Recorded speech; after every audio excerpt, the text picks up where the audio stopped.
नमस्कार दोस्तों, awesome information में आपका स्वागत है। जैसा कि आप जान रहे हैं कि बीपीएससी की टीचर की वैकेंसीज आई है, जिसका फॉर्म फिलअप होगा 15 जून से। आप सब अपनी तैयारी में लग गए होंगे। कई सारे किताब मिल रहे होंगे या प्रैक्टिस सेट मिल रहे होंगे कई पब्लिकेशंस के। तो आप जान रहे हैं कि ये एग्ज़ाम तो जो टीचर का लिया जा रहा है 1 to 5, 9, 10th और 11, 12th का, 6 to 8 में तो वैकेंसीज है नहीं, तो पहली बार एग्ज़ाम लिया जा रहा है। तो जो भी आपको क्वेश्चन सेट मिलेंगे वो तो अनुमान पर ही आधारित हो सकते हैं, क्योंकि प्रीवियस ईयर तो आपको मिलेगा नहीं, क्योंकि पहले कभी बीपीएससी ने, ये तो फर्स्ट बार हो रहा है कि बीपीएससी टीचर का एग्ज़ाम कंडक्ट कर रहा है, प्राथमिक स्कूलों से, मध्य स्कूलों से लेकर हाई स्कूलों तक के लिए।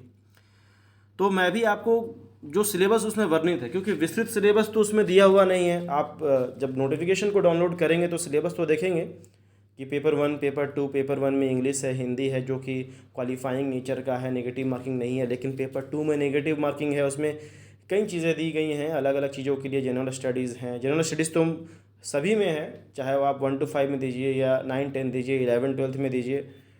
उसके बाद अपना सब्जेक्ट भी हुआ, इसमें reasoning, mathematics, modern history, geography, current affairs, वो सभी हैं। तो और ये भी बोला गया है कि एससीईआरटी और एनसीईआरटी को फॉलो करें अपने बेहतरीन प्रिपरेशन के लिए। और कोई विस्तृत सिलेबस नहीं दिया गया है और टॉपिक नहीं दिया गया है कि क्या क्या पूछा जाएगा, किस में क्या।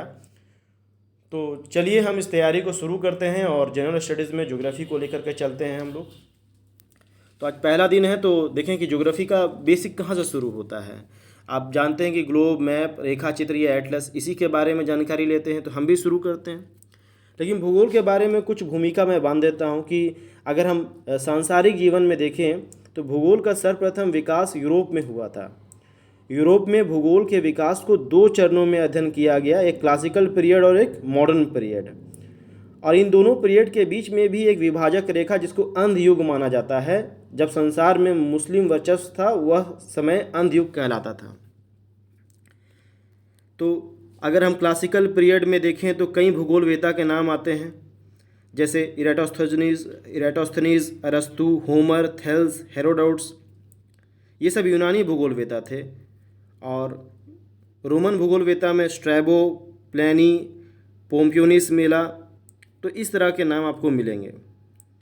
फिर तो बीच में अंध युग आया। उसके बाद मॉडर्न आप पीरियड में देखिएगा तो उसमें भी हमबोल्ट, स्टीनर, फ्रेडरिक रेडजेल, इस तरह के आपको मिलते हैं। ये तो मैं सिर्फ भूमिका बांध रहा हूँ, आपको याद करने की ज़रूरत नहीं है। इसको याद तो हम जो ग्लोब पढ़ रहे हैं ना, उसी से जानेंगे कि ग्लोब होता क्या है। शुरू करते हैं ग्लोब।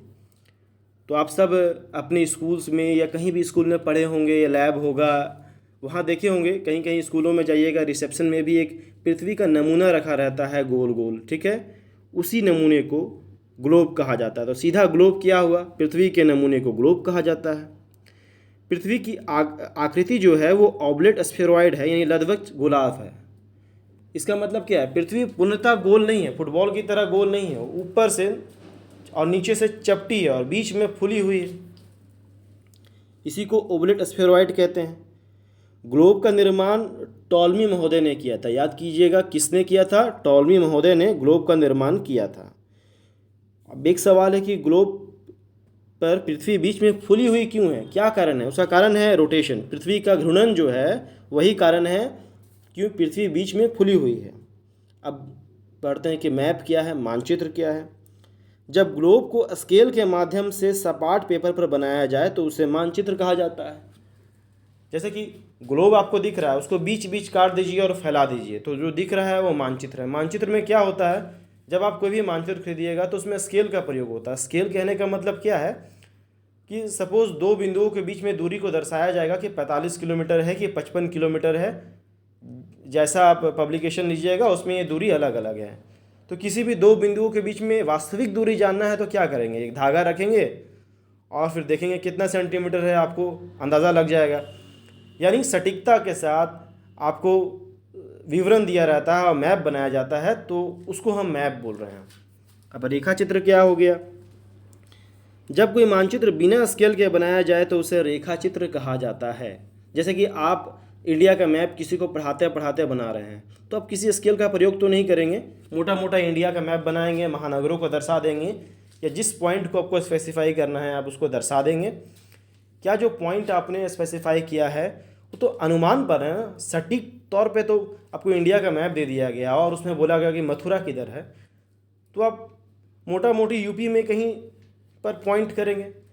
एक्चुअल तो जो स्केलेबल मैप की तरह तो नहीं है, तो वैसा जो आप अपने हाथ से स्केच बनाते हैं, आउटलाइन बनाते हैं, उसको हम रेखा चित्र कहते हैं। फिर एटलस क्या हुआ?